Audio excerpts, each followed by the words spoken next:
Sabe, na Cracóvia judaica, as histórias são meio que como moedas antigas.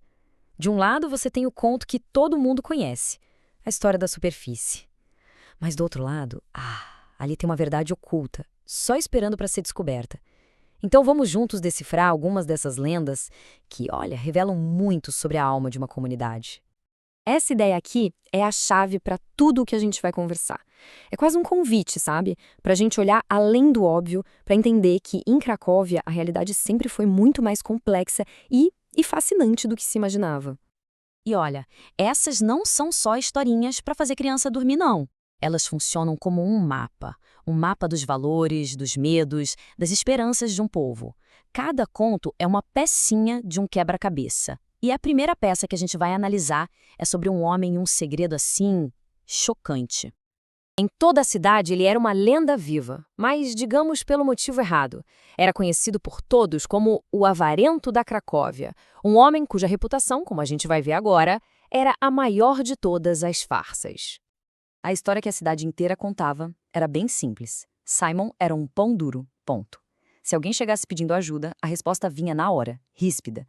É o meu dinheiro, não tenho a menor intenção de compartilhar. Mas a verdade? A verdade era de uma nobreza inacreditável. O mesmo Simon que negava um trocado em público era, em segredo, o benfeitor anônimo que sustentava as famílias mais pobres da cidade. Ele vivia com o mínimo, sabe? Para poder doar absolutamente tudo. A fortuna dele, que era imensa, foi toda distribuída ao longo da vida, e ele morreu praticamente sem nada. E aqui está o ponto central. A verdade só apareceu depois da morte dele. Foi quando os pobres da cidade, de repente, se viram sem o seu anjo da guarda anônimo. O homem que foi alvo de piada a vida inteira passou a ser chamado de o avarento sagrado. Que lição, né? A maior generosidade é aquela que não busca nenhum aplauso.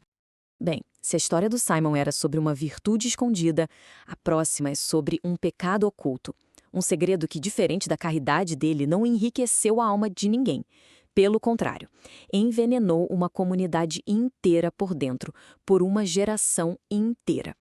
Para a gente entender o tamanho dessa história, é preciso saber que kosher é muito mais que uma regra sobre o que se pode ou não comer. É uma crença profunda, espiritual.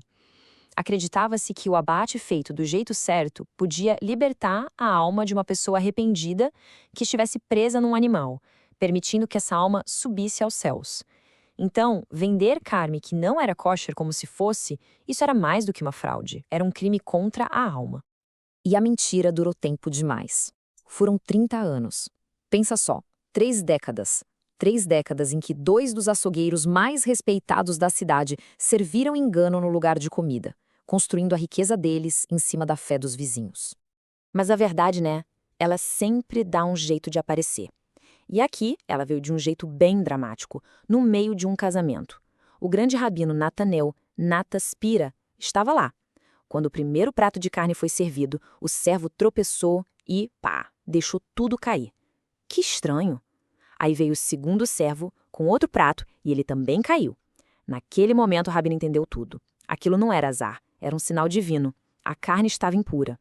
Depois disso, a confissão foi inevitável. Mas a sentença, essa sim foi surpreendente. Em vez de mandar prender ou arruinar os açougueiros, eles foram condenados à penitência. Eles teriam que vagar por anos, de cidade em cidade, contando a própria história, proclamando a culpa e o arrependimento deles. Porque, para aquela comunidade, a chance de se redimir era mais importante que a punição. Agora vamos para uma verdade oculta de um tipo bem diferente. Não é sobre o bem ou o mal escondido nas pessoas, mas sobre aquela sabedoria que às vezes está bem debaixo do nosso nariz e a gente não vê. Essa é a história do Isaac e da sua busca por um tesouro bem distante. A jornada do Isaac é um círculo perfeito.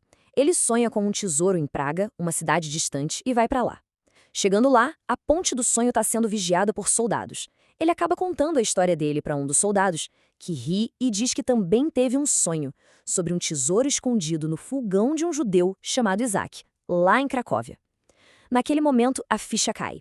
Isaac volta para casa, quebra o próprio fogão e, claro, encontra o balbo de ouro. E aqui está a grande moral da história. O tesouro sempre esteve na casa dele, mas para que ele pudesse enxergar isso, o Isaac precisou fazer uma jornada longa, cansativa. Às vezes, a gente precisa ir muito longe para descobrir o que sempre esteve perto da gente.